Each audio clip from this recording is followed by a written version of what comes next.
Bismillahirrahmanirrahim. Të nderuar teleshikues, assalamu alaikum wa rahmetullahi wa barakatuh. Në këtë pjesë të sotme do të flasim për historinë e dy bijve të Ademit alayhis salam. Historinë e Kabilit dhe të Habilit. Siç e morëm në herën e kaluar, Ademi alayhis salam, pasi erdhi në tokë, pasi Allahu xhaleshanuhu e zbriti në tokë bashkë me gruan e tij Havan, për shkak të gjunahit që kishin bërë, u la atyre të gjithë mundësitë e tokës që ata të shfrytëzonin për të jetuar në të. Këtu ata do të shumoheshin, këtu ata do të lindin fëmijë, këtu ata do të jetonin jetën e tyre toksore dhe pastaj prej kësaj toke do të vdisin në këtë tokë dhe prej kësaj toke do të ringjalleshin. Ademit alayhis salam i lindën disa fëmijë nga Havaja. I lindën binjak, çdo bark ose çdo shtatzani që mbarte Havaja i lindshin binjak. Pra i lindte një djalë dhe një vajzë. Të parat fëmijë që i lindën ishte Kabili dhe motra e tij. Pastaj mbas tij në shtatzanin tjetër të Havas lindi Habili dhe motra e tij. Dhe kështu me radhë dhe thuhet se janë lindur gjithsej afërsisht rreth 40 shtatzani ka pasur Havaja alayhis salam, me të cilat është shumuar më mbrapa, ose këto janë domethënë gjeneratat që kanë shumuar njerëzimin. Kështu Ademi alayhis salam bashkë me familjen e tij dhe fëmijët që tashmë i kishin ardhur në jetë, e ndërtoi dhe themeloi pra familjen dhe jetën e tij në këtë tokë, në këtë dynja. Në ligjin që Ademi kishte vënë për familjen e vet, për fëmijët e vet, në mënyrë që të shumohej njerëzimi, ishte që ai duhet të kryqëzonte martesat ndërmjet bijve të tij. Pra, motra e djalit parë ose binjakja e parë e djalit parë duhet martohej me vllajën e dytë. Dhe binjakja e vllajt dytë duhet martohej me vllajën e parë. Edhe kështu me radhë do të kryqëzoheshin që të gjitha martesat e bijve të Ademit. Mirpo, ndërmjet dy vëllezërve të parë kishte patur një problem. Vllai më i madh, që ishte Kabili, ishte djali i parë, nuk e pranoi këtë ligj të Ademit. Nuk donte që motrën e tij binjake t'ia jepte vllajt vet Habilit për nuse. Nga ana tjetër atij i takonte me ligj. Kështu, ata patën probleme, patën debate me njëri tjetrin, derisa çështjen e diskutuan tek Ademi alayhis salam, tek babai i tyre. Dhe babai i thotë, çështja do të bëhet shumë e thjeshtë, askujt nuk kapset i ngeli hatri, secili për jush do të ofroni një kurban. Habili, që ishte blegtor, duhet të ofronte njërin prej baktive të tij, njërin prej baktive më të mira që ai kishte në të vërtetë. Mirë, po kur erdhi momenti për të vendosur sakrificat që i kishin ofruar ndaj Zotit, atëherë ka patur ligj pra që njerëzit në adhurim të Zotit ofronin sakrificat ndryshme. Habili do t'i ofronte sakrificën e disa produkteve bujqësore, drithra e tjerë, ndërsa Habili do të ofronte një bakti që i kishte nga tufa e tij.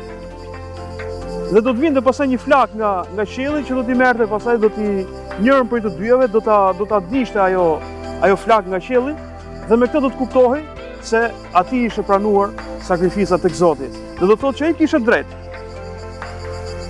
Pasi ofruan të dy, Habili dhe Kabili, flaka ra mbi sakrificën që kishte bërë Habili. Pra ju pranua sakrifica që kishte bërë Habili. Kjo shkaktoi tek Kabili një mllef të madh. Vllai i tij ju pranua sakrifica. Vllai i tij do të thotë se kishte drejt. Vllai i tij do të thotë se do të martohej me motrën e tij.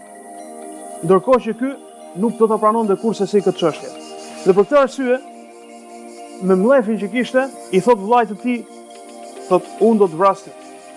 Allahu xhaleshanu thot në Kur'an: "Watlu alehim naba ibnay Adam bil haqq idh qarraba qurbanan فتقبل من أحدهما ولم يتقبل من الآخر قال لا أقتلنك قال إنما يتقبل الله من المتقين."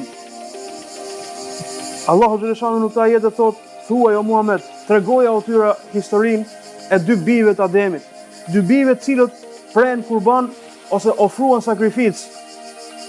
Mirë, po njërit prej tyre ju pranua sakrifica, ndërsa tjetrit nuk ju pranua.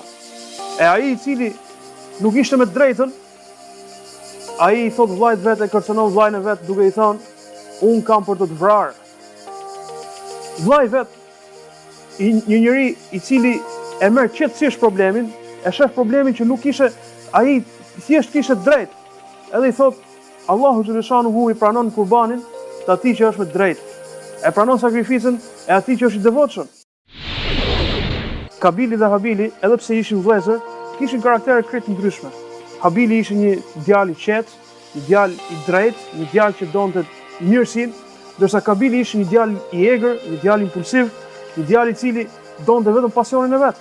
Habili i thot vllajt të tij, masi e merr këtë kërcënim nga vllai vet, i habitshëm për këtë që po bën, i thot lein basat te ileje yedike, li taktulani ma ana bi basitin yedi li yaktulak, inni akhafu Allah rabbul alamin. Thot nëse ti, o vllai, nëse ti e zgjat dorën për të vrarë mua, e zgjat dorën për të bërë keq mua, unë nuk e zgjas dorën time të bëj keq ty, se unë kam frikë Zotin, krijuesin e gjithësisë, Zotin e botëve. Pra subhanallahu, ky ka qenë morali, ky ka qenë sjellja e Habilit. Do nga ana tjetër, Kabili nxehet dhe inatoset në një mënyrë të tillë, thjesht për një pasion të vetin, pra thjesht sepse donte që motrën e tij ta matonte po vet, për veten e tij, vetëm për të, atij mbushet mendja që të bëjë krimin makabër të vrasjes vllajën e vet. Kjo ishte ajo që do të ndodhte në vazhdimin e historisë tyre.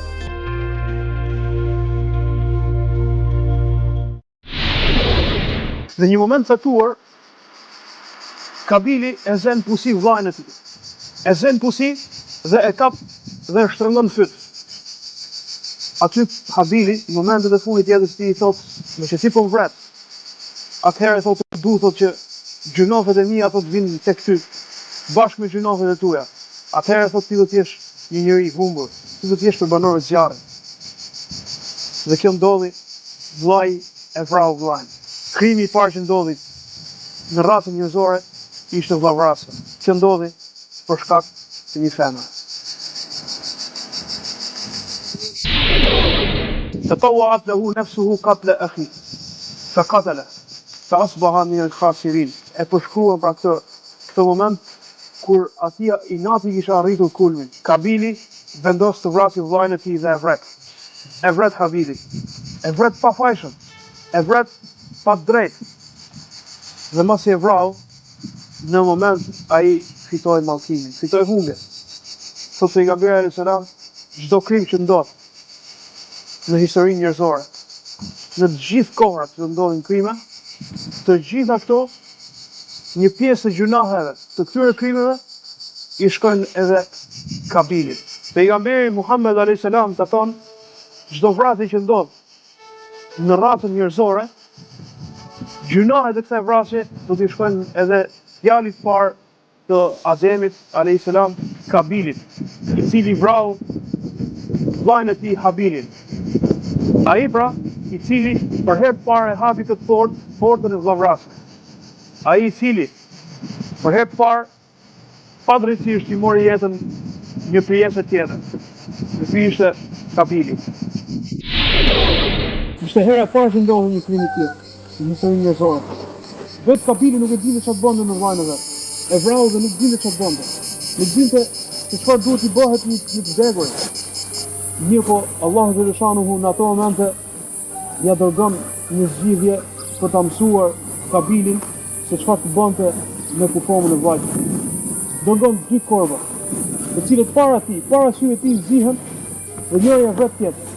Dhe mbasi e vret tjetrin, fillon ta gërmoj me skep me skepra, fillon të gërmoj tokën dhe ta hap një grop dhe pastaj e gropos kufomën e korbit të vrarës, vetra i korb toku tjetër pra e gropos atë kufom aty dhe e mbulon me vet. Kjo për të mësuar Kabilit se çfarë duhet bënte me kufomën e vllajt tij. Prej tokës Allahu xhaleshanuhu na ka kriju dhe në të do të na rikthej përsëri dhe prej saj kapës na ringjall. Kështu pra, njeriu i parë i cili i kthehet tokës ishte Habili. Kjo ishte historia zymshme e dy gjendëve të Ademit, Kabilit dhe Habilit, e cila përfundoi tragjikisht me vrasjen e njërit prej tyre nga vllai i tij. Edhe pastaj historia jeta njerëzore do të vazhdonte në tokë. Dita e Ademit ndërtuan familjet e tyre. Dita e Ademit filluan të shumoheshin tokë. Kur rrata njerëzore po fillonte ecjen e saj përpara, ishin fillimet e historisë njerëzore. Se rrata njerëzore e cila kishte ardhur të ishte kujdestarja e tokës. Se rrata njerëzore e cila do të kujdesej për veten e saj, do të kujdesej për mbijetesën e saj, por do të kujdesej edhe për të gjithë gjallërat e tjera në tokë. Kjo rrata njerëzore po fillonte të përhapej në gjithë planetin.